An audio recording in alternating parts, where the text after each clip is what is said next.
നമസ്കാരം. മലയാളി വാർത്തയിലേക്ക് സ്വാഗതം. വെഞ്ഞാറുമൂട് കൂട്ടക്കൊലപാതക കേസിലെ പ്രതി അഫാന്റെ മാതാവ് ഷമി ആശുപത്രി വിട്ടതിന് പിന്നാലെ അഗതി മന്ദിരത്തിലേക്ക് മാറി. അഫാന്റെ വധശ്രമത്തിനിടയിൽ പരിക്കുകളോടെ രക്ഷപ്പെട്ട ഷമി 17 ദിവസങ്ങൾക്ക് ശേഷമാണ് ആശുപത്രി വിട്ടത്. അഫാന്റെ കൊലപാതക പരമ്പരയെക്കുറിച്ചുള്ള വിവരം വളരെ വൈകിയാണ് ഷമി ബന്ധുക്കൾ അറിയിച്ചത്. ഇതിന്റെ പിന്നാലെ അഫാനെ കാണണമെന്ന് ഷമി ബന്ധുക്കളോട് ആവശ്യപ്പെട്ടിരുന്നു. എന്നാൽ ഷമിയുടെ ആരോഗ്യസ്ഥിതി കണക്കിലെടുത്ത് അഫാനെ കാണിക്കാൻ പോലീസും ബന്ധുക്കളും തയ്യാറായില്ല.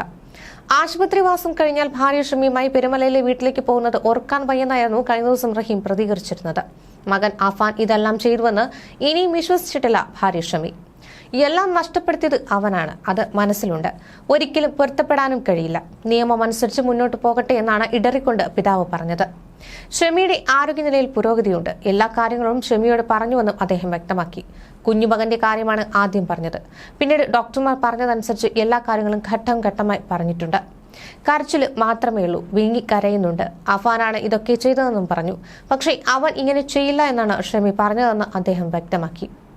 സന്തോഷം നിറഞ്ഞ ജീവിതമായിരുന്നു തങ്ങളുടേതെന്നും കോവിഡിന് ശേഷമാണ് തനിക്ക് സാമ്പത്തിക പ്രതിസന്ധി ഉണ്ടായതെന്നും അദ്ദേഹം പറഞ്ഞു. ബിസിനസ്സിൽ നഷ്ടമുണ്ടാവുകയായിരുന്നുവെന്നും എങ്കിലും ചിലവിനുള്ള പണം വീട്ടിലേക്ക് അയച്ചു കൊടുക്കുമായിരുന്നു എന്നും അദ്ദേഹം പറയുന്നുണ്ട്. വെഞ്ഞാറുമൂട് സെൻട്രൽ ബാങ്കിലെ ഒരു അസിസ്റ്റന്റ് മാനേജർ തന്റെ കുടുംബത്തെ നിരന്തരം പണത്തിന്റെ പേരിൽ ബുദ്ധിമുട്ടിച്ചിരുന്നുവെന്ന് റഹീം പറയുന്നു. ജപ്തി ചെയ്യാൻ തടസ്സമില്ലെന്ന് വ്യക്തമാക്കിക്കൊണ്ടുള്ള ഒരു പേപ്പർ ഒപ്പിട്ട് വാങ്ങിയിരുന്നുവെന്നും ഷമി തന്നോട് പറഞ്ഞതായും അദ്ദേഹം വ്യക്തമാക്കി. വെഞ്ഞാറുമൂട് സെൻട്രൽ ബാങ്കിൽ നിന്ന് കുറച്ചു വർഷങ്ങൾക്ക് മുൻപായിരുന്നു 15 ലക്ഷം രൂപ ഹൗസിംഗ് ലോൺ എടുത്തിരുന്നത്. അത് അടച്ചിരുന്നു. പിന്നീട് അതിൽ കുറച്ച് പണം മിച്ചം വരികയും ബാധ്യത കൂടിക്കൂടി വരികയുമായിരുന്നു. തട്ടത്തുമലയിലെ ബന്ധുവിന്റെ കയ്യിൽ നിന്ന് 4 ലക്ഷം രൂപ വാങ്ങുകയും കുറച്ച് സ്വർണവും പണവും വാങ്ങിച്ചിട്ടുണ്ട് എന്നുമാണ് എന്നോട് പറഞ്ഞത്. ഈ 2 കടം മാത്രമേ എനിക്ക് അറിയാമായിരുന്നുള്ളൂ. അത്രയും കടം എങ്ങനെ വന്നുവെന്ന് അറിയില്ല. ബാങ്കിലെ അസിസ്റ്റന്റ് മാനേജർ നിരന്തരം വിളിച്ച് ശല്യം ചെയ്തിരുന്നുവെന്നാണ് പറഞ്ഞത്. അദ്ദേഹം എന്നോട് വളരെ രൂക്ഷമായാണ് സംസാരിച്ചത്. ഞാൻ പറഞ്ഞിട്ടാണോ എല്ലാവരെയും കൊന്നത് എന്ന് അദ്ദേഹം ചോദിച്ചു. നിങ്ങൾ നിമിത്തമാണ് എന്റെ കുടുംബം നശിച്ചതെന്ന് ഞാനും പറഞ്ഞുവെന്നും അദ്ദേഹം വ്യക്തമാക്കി. 40 ലക്ഷം രൂപ എങ്ങനെ കടം വന്നുവെന്ന കാര്യം ഇതുവരെയും തനിക്ക് അറിയില്ലെന്നാണ് അദ്ദേഹം പറയുന്നത്. സംഭവത്തിന് ഒരാഴ്ച മുമ്പാണ് അഫാൻ തന്നോട് സംസാരിച്ചതെന്നും അദ്ദേഹം പറയുന്നുണ്ട്. പെരുമലയിലെ വീട് വിൽക്കുന്ന കാര്യം ഉൾപ്പെടെയാണ് സംസാരിച്ചതെന്നും റഹീം പറയുന്നു. പണ്ടത്തെ പോലെ വരുമാനമില്ലെന്നും അതിനനുസരിച്ച് ജീവിക്കണമെന്നും താൻ ഭാര്യയോടും മകനോടും പറഞ്ഞിട്ടുണ്ടായിരുന്നു. വണ്ടി 2.5 ലക്ഷം രൂപയ്ക്കാണ് വിറ്റതെന്നാണ് പറഞ്ഞതെന്നും 4 ലക്ഷം രൂപയ്ക്കാണ് വിറ്റതെന്ന് ഇപ്പോഴാണ് അറിയുന്നതെന്നും അദ്ദേഹം പറയുന്നു. മകൻ വഴിതെറ്റിപ്പോകുമെന്ന് താൻ കരുതിയിരുന്നില്ല എന്നാണ് അദ്ദേഹം വ്യക്തമാക്കുന്നത്. അഫാൻ കൊലപ്പെടുത്തിയ ഫർസാനയുടെ കുടുംബത്തെ കാണാൻ ആഗ്രഹമുണ്ടെന്നും അബ്ദുറഹീം പറയുന്നു. ഫർസാനയുടെ കാര്യം എന്നോട് പറഞ്ഞിരുന്നു. സമയമാകട്ടെ എന്തെങ്കിലും ചെയ്യാമെന്ന് പറഞ്ഞു. അതിനെക്കുറിച്ച് പിന്നീട് അന്വേഷിച്ചിരുന്നില്ല. അവരുടെ വീട്ടിൽ ഒന്ന് പോകണമെന്ന് ആഗ്രഹമുണ്ടെന്നും അദ്ദേഹം പറയുന്നു. താൻ നാട്ടിൽ ഇല്ലാതിരുന്ന സമയത്ത് രക്ഷകർത്താവിനെ പോലെ അനുജനെ കൊണ്ടു നടന്നിരുന്ന അഫാനെയും അദ്ദേഹം ഓർത്തെടുക്കുന്നുണ്ട്. അഫാൻ എങ്ങനെ ഇങ്ങനെയായെന്ന് അറിയില്ല. മകൻ PUBG ഗെയിം കളിച്ചിരുന്നുവെന്ന് മാത്രം അറിയാം, അദ്ദേഹം വ്യക്തമാക്കി. ഇനി എങ്ങനെ മുന്നോട്ട് പോകുമെന്ന് അറിയില്ലെന്നും അദ്ദേഹം പറയുന്നു. വായ്പയെടുത്ത ബാങ്കിൽ നിന്ന് കടം വാങ്ങിയ ബന്ധുവിൽ നിന്നും കുടുംബത്തിൽ വലിയ തരത്തിലുള്ള സമ്മർദ്ദമാണ് ഉണ്ടായതെന്നാണ് അഫാന്റെ പിതാവ് അബ്ദുറഹീം പറയുന്നത്. വീട് ജപ്തി ചെയ്യാൻ തടസ്സമില്ലെന്ന് വെഞ്ഞാറുമൂട് സെൻട്രൽ ബാങ്കിലെ അസിസ്റ്റന്റ് മാനേജർ എഴുതി വാങ്ങി. വീട് വിറ്റ് കടം വീട്ടുന്ന കാര്യം അഫാനുമായി ദിവസങ്ങൾക്ക് മുമ്പ് സംസാരിച്ചുവെന്നും അബ്ദുറഹീം പറയുന്നുണ്ട്. വെഞ്ഞാറുമൂട് സെൻട്രൽ ബാങ്കിൽ നിന്നും എടുത്ത 15 ലക്ഷം രൂപയുടെ വായ്പ, തട്ടത്തുമലയിലെ ബന്ധുവിൽ നിന്ന് വാങ്ങിയ 4.5 ലക്ഷവും സ്വർണവും, ഇതാണ് തനിക്കറിയാവുന്ന സാമ്പത്തിക ബാധ്യത. ബാങ്കിൽ നിന്നെടുത്ത വായ്പ അടയ്ക്കാൻ താൻ പണം അയച്ചു നൽകി, കുറെ തിരികെ അടച്ചു. ബാക്കി അടയ്ക്കാത്തതിനാൽ പിന്നീട് വായ്പ പെരുകി. പണം തിരികെ അടയ്ക്കാൻ ബാങ്കിൽ നിന്ന് സമ്മർദ്ദമുണ്ടായെന്ന് അബ്ദുറഹീം പറയുന്നു. പണം പലിശയ്ക്ക് നൽകിയ ബന്ധുവിൽ നിന്നും സമ്മർദ്ദമുണ്ടായെന്നും അദ്ദേഹം വ്യക്തമാക്കുന്നുണ്ട്. തനിക്കറിയാവുന്നതിലും ഏറെ എങ്ങനെ കടം പെരുകിയെന്ന് അറിയില്ലെന്നും അബ്ദുറഹീം പറയുന്നു. വീട് വിറ്റ് സാമ്പത്തിക പ്രതിസന്ധി പരിഹരിക്കുന്നതിനെ കുറിച്ചാണ് അഫാനുമായി അവസാനം അബ്ദുറഹീം സംസാരിച്ചത്. എന്നാൽ ഇതെല്ലാം ജീവിതം ഇങ്ങനെ കീഴ്മേൽ മറയ്ക്കുമെന്ന് അബ്ദുറഹീം കരുതിയില്ല. കൂട്ടക്കൊലപാതകവുമായി ബന്ധപ്പെട്ട നിർണായക വിവരങ്ങളും ഇതിനിടെ പുറത്തുവന്നു. ബാങ്ക് ജീവനക്കാരിൽ നിന്ന് വായ്പ തിരിച്ചടയ്ക്കാൻ നിരന്തരമായി സമ്മർദ്ദമുണ്ടായെന്നാണ് കേസിലെ പ്രതി അഫാന്റെ ഉമ്മ ഷമി പറഞ്ഞത്. ബാങ്കിൽ 8 ലക്ഷം രൂപ വായ്പ ഉണ്ടായിരുന്നുവെന്നും 4 ലക്ഷം രൂപ റഹീം വിദേശത്തുനിന്ന് കുടുംബത്തിന് എത്തിച്ചു നൽകിയെന്നും ഷമി പറയുന്നു. എന്നാൽ 2 ലക്ഷം രൂപ മാത്രം ബാങ്കിൽ അടച്ചുവെന്നാണ് ഷമി പറയുന്നത്.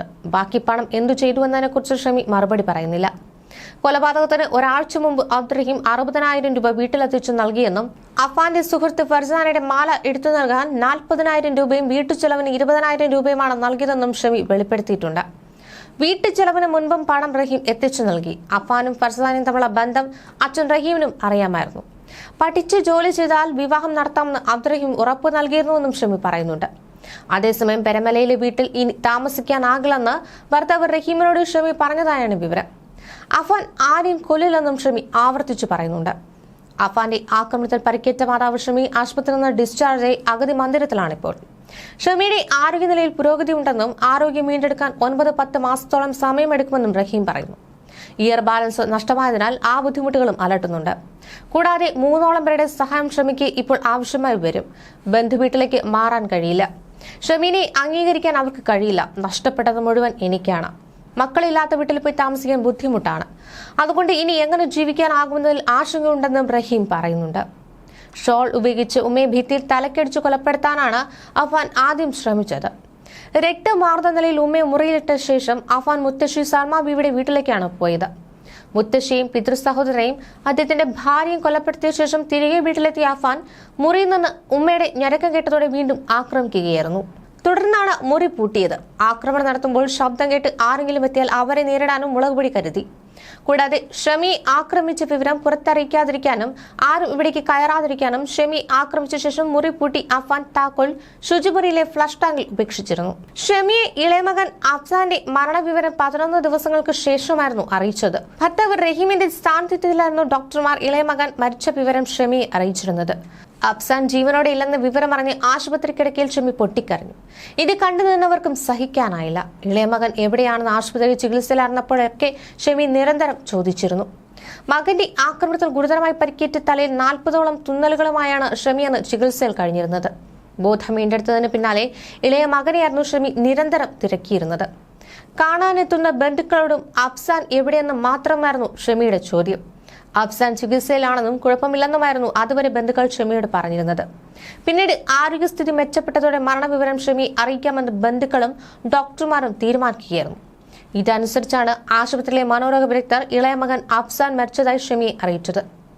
ഭർത്താവ് റഹീമിന്റെ സാന്നിധ്യത്തിലായിരുന്നു ഈ വിവരം പങ്കുവച്ചത്. എന്നാൽ എങ്ങനെയാണ് മരിച്ചതെന്നോ അഫാനാണ് കൊലപ്പെടുത്തിയതെന്നോ കാര്യമോ മറ്റു വിശദാംശങ്ങളോ ഷമിയോട് അന്ന് പറഞ്ഞിരുന്നില്ല. മകന്റെ മരണവിവരം പറഞ്ഞ ഷമി ആശുപത്രി കിടക്കയിൽ പൊട്ടിക്കരയുകയായിരുന്നു. ആഴത്തിലുള്ള മുറിവുകൾ ഉള്ളതിനാൽ തന്നെ അഫാനാണ് കൊലപാതകിയെന്നറിഞ്ഞാൽ ഒരുപക്ഷെ ഷമിയുടെ ആരോഗ്യത്തെ ഇത് ബാധിച്ചേക്കുമെന്ന് ആശങ്കയുള്ളതിനാലായിരുന്നു ഇക്കാര്യം ആദ്യം പങ്കുവയ്ക്കാതിരുന്നത്.